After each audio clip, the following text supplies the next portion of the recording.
I never thought a simple birthday dinner could humiliate me in front of my entire family. Until my sister snatched my crutch and shouted that I was faking it. Everyone laughed. Everyone. Except me. I'm Emily. I work from home as a freelance designer. I wear pajamas, set my own hours, and honestly, I love it. But in my family, that's apparently a crime. There's my father-in-law, retired and proud, always looking like he's silently judging everything. My mother-in-law runs a charity, but acts like she's managing a Fortune 500 company. My brother-in-law is the golden boy of banking, perfect on paper, perfect in their eyes. And then there's my sister-in-law, the loudest of them all. She works at some big marketing firm as a senior administrative assistant and never stops reminding everyone of it. Every word out of her mouth drips with superiority. And today, she's got her eyes on me. The living room buzzed with polite conversation and laughter, but I felt the familiar weight of judgment pressing down. Everyone was in their best selves, talking about promotions, awards, and achievements, and I was me. Pajamas, laptop bag slung over my shoulder, no corporate title, no impressive stories. Just Emily, the freelance designer. My sister-in-law hovered near the buffet table, her voice cutting through the chatter like a knife. "Wow, Emily, still in your pajamas? Must be nice to work from home all day," she said, smirking, each word dripping with that self-satisfied superiority she wears like perfume. I smiled politely, but my teeth clenched. She always needed to remind everyone who she thought was worth something. My brother-in-law laughed along at some joke she made, eyes glinting with approval, while my mother-in-law nodded from across the room, perfectly poised, her smile polite but cold. My father-in-law flipped burgers outside, apparently oblivious, or maybe pretending to be. Either way, no help was coming from him. I tried to focus on my laptop, pretending to check emails, tuning out the whispers. But the tension only grew. My sister-in-law's gaze flicked to me, calculating, predatory. She whispered something to her friend, who snickered, then leaned in closer, her tone loud enough for a few relatives to hear. "I guess Emily's freelancing doesn't really pay the bills, does it?" I felt a flush creep up my neck. The room seemed smaller, the laughter louder, every eye burning into me. My crutch rested by my side, a silent reminder of my independence and the perfect target for her cruelty. I gripped it tighter, heart pounding. I knew this was coming. I'd faced her before, but today felt different. She took a step toward me, smirk widening. "Honestly, maybe you're just pretending." "Who really works from home?" she said, and the room's chatter seemed to pause. Everyone waiting. The chatter in the room died down as my sister-in-law stepped closer, her eyes sharp and accusing. "Honestly, Emily," she said, voice loud enough to reach half the living room, "maybe you're just pretending." "Who really works from home?" she smirked, as if daring me to argue. I felt every head turn, my heart hammering. My crutch rested against the couch, my anchor in the storm, and I knew what was coming. Before I could respond, she lunged and grabbed it. My world tilted. I stumbled, catching myself on the arm of the couch, but the momentum carried me into the middle of the room. Gasps erupted around me. Laughter. Snickers. I felt the burn of humiliation crawl up my neck as if the air itself had turned hostile. "My crutch!" I cried, voice trembling but loud enough to cut through the murmurs. Stop faking it," she shouted, throwing her hands in the air, every word a whip crack of cruelty. "You're just leeching, using your little excuse to get out of real life." The room froze for a heartbeat, then erupted again. Cousins I barely knew whipped out their phones, recording the moment like it was entertainment, like my pain was a circus act. The mockery felt sharp, slicing through me more than the fall itself. My mother-in-law's lips pressed into a thin line, eyes avoiding mine, maintaining her image of control. My father-in-law was at the grill, seemingly unaware, though I caught the faint twitch in his jaw. My brother-in-law leaned against the doorway, smirking, playing the silent observer, silently approving the spectacle. I gripped the crutch I had left, knuckles white. "This is my crutch," I said, my voice shaking, but rising, trying to reclaim authority over the situation. "I had an accident. I need this." She rolled her eyes, unconvinced. "Sure, Emily, We've all seen you walk around the clinic. No crutches, no struggle, just fine. Don't lie to us." I felt my chest tighten, a mix of rage and humiliation coiling inside me. I wanted to scream to make everyone understand, but their laughter and whispers drowned me out. My sister-in-law, like a predator, paced closer, her voice slicing into me. "You've been milking your accident for years. Mom and Dad's generosity, all of it, wasted on your little freelancing hobby." The room tilted, all eyes following her, nodding, some whispering, some outright laughing. I wanted to shrink into the floor, but I refused. Not today. My best friend, Naomi, standing beside me, squeezed my shoulder, her grip a quiet anchor. She caught my eye, signaling, "We've got this." I drew a shaky breath, my heart still hammering, and focused on grounding myself. Then, as if the universe heard the storm in my chest, a calm presence appeared at the edge of the crowd. My father-in-law's old friend, Dr. Stephen Brooks, stepped forward. His voice, calm and firm, cut through the chaos. "She is not faking. I can prove it." The laughter and whispers faltered, uncertainty rippling through the room. Everyone turned to see him, his gaze steady, unwavering. My sister-in-law froze, the smirk faltering for the first time. Dr. Brooks pulled out his phone. "I record my patients' sessions to track progress," he said, voice controlled. "Watch this." The video played. I stood in his clinic, sweat beading my forehead, crutches under my arms, struggling with each step. Every tremor, every wobbly movement, captured in stark, undeniable detail. The room fell silent. Faces shifted. My sister-in-law's color drained, her confident bravado crumbling. I didn't mean," she stammered, words faltering as guilt replaced her arrogance. Cousins lowered their phones, snickers dying on their lips. My mother-in-law's posture slackened. No longer the untouchable figure of control, even my brother-in-law's smirk faded, replaced with disbelief. Dr. Brooks didn't pause. "Her spinal injury is real," he said, voice measured, deliberate. "She requires ongoing therapy to walk. She has fought harder than any of you know." The words hit like a verdict. Relief, anger, and vindication swirled inside me. Relief that the truth was finally visible. Anger at the cruelty and betrayal I had endured. And a burning satisfaction. My sister-in-law, the orchestrator of humiliation, had been exposed. The video ended. Silence lingered. For once, I felt the room's energy shift. The judgmental stares transformed into something softer, uncertain, as if the air itself had caught its breath. Naomi squeezed my hand again, whispering, "You're not alone." My sister-in-law tried to speak again, her voice barely audible. I just wanted," but the impact of her words was gone, replaced by the weight of truth. The crowd had seen. Everyone had seen. I took a step forward, gripping my crutch with confidence now, chest rising.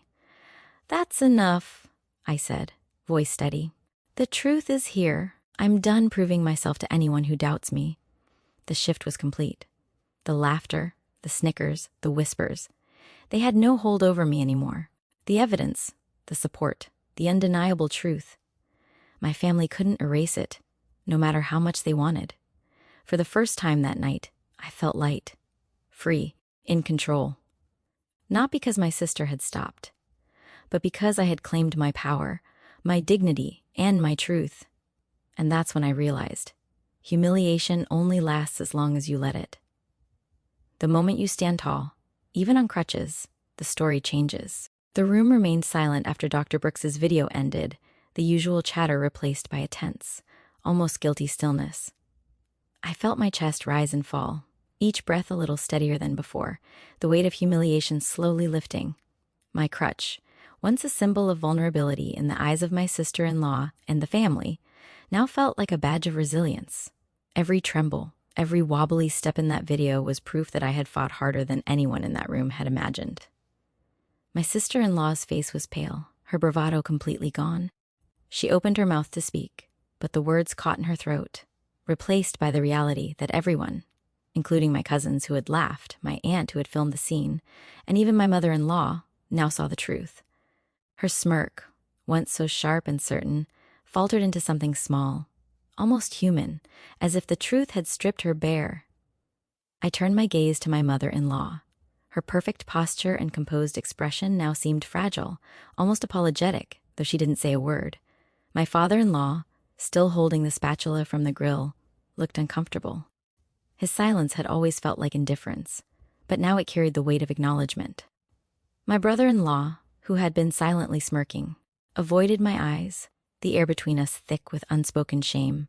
Naomi squeezed my hand, a quiet reassurance. "We did it," she whispered, her voice low but certain. I nodded, my heart still racing but steadier than before.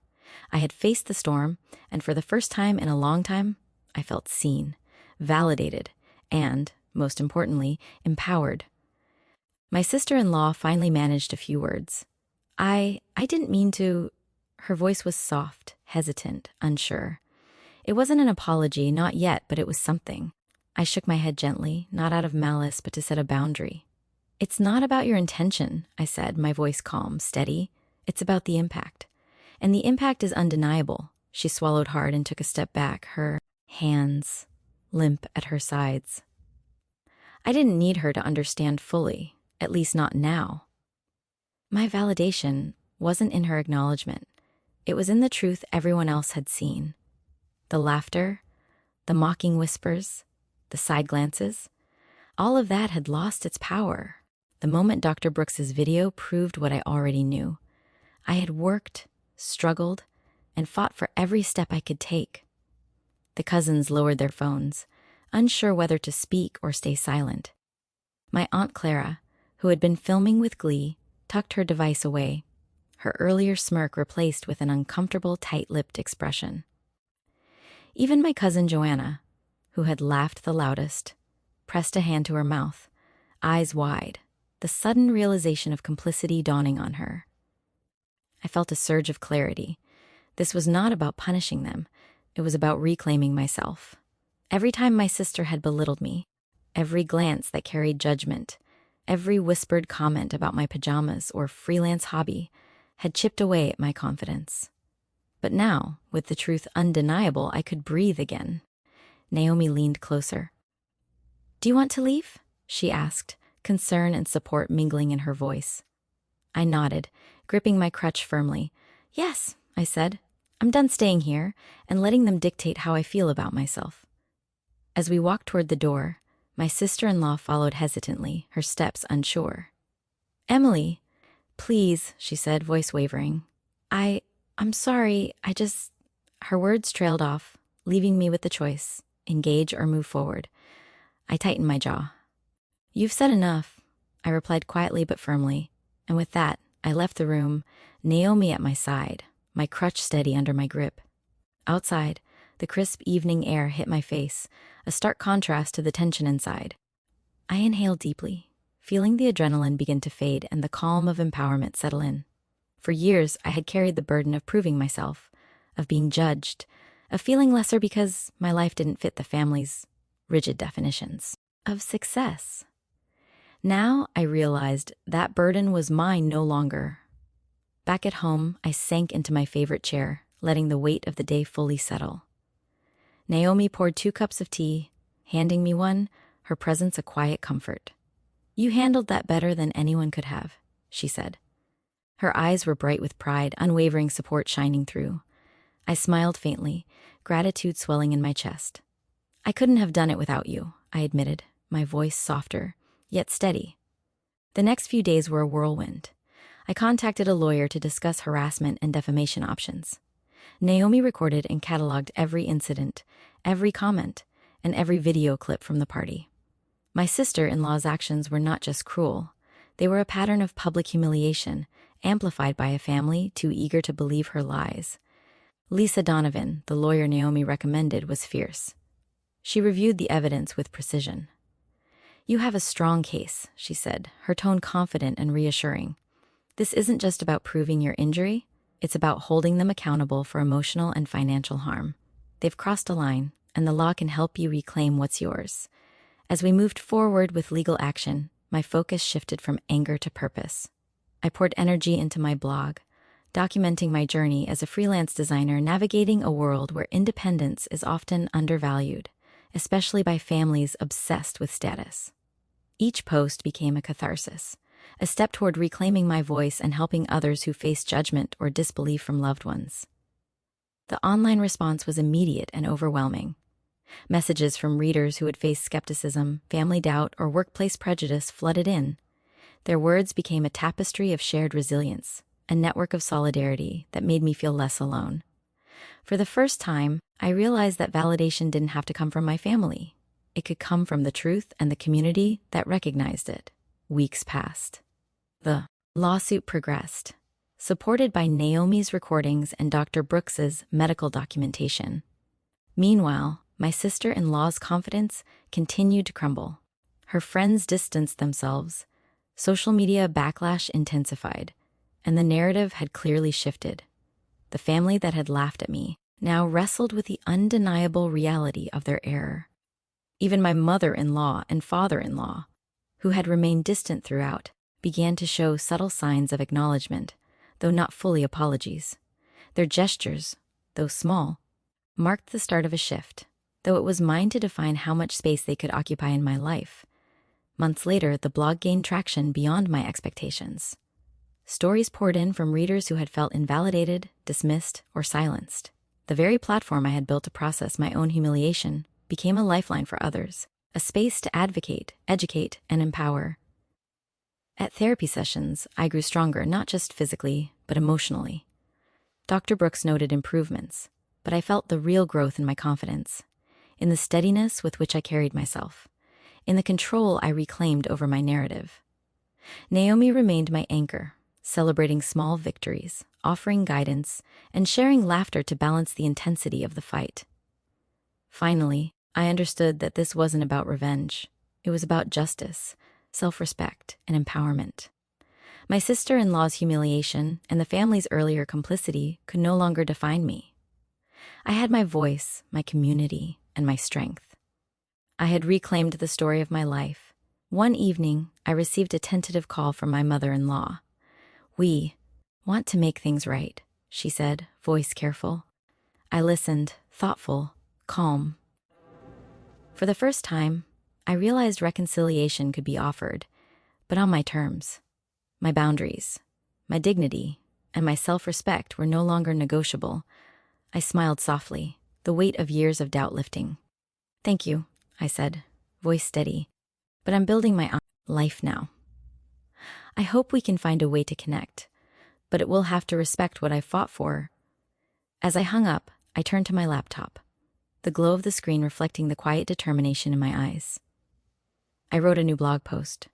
"Your truth is enough. Your resilience is enough. You don't need anyone's approval to stand tall." Naomi leaned over, reading the opening line. "Exactly," she said, eyes bright. "You're unstoppable." And in that moment, I realized it wasn't just a story of one birthday humiliation. It was the story of my life, my fight, my triumph, and the freedom I had claimed for myself. For the first time, I felt truly, completely, untouchably empowered.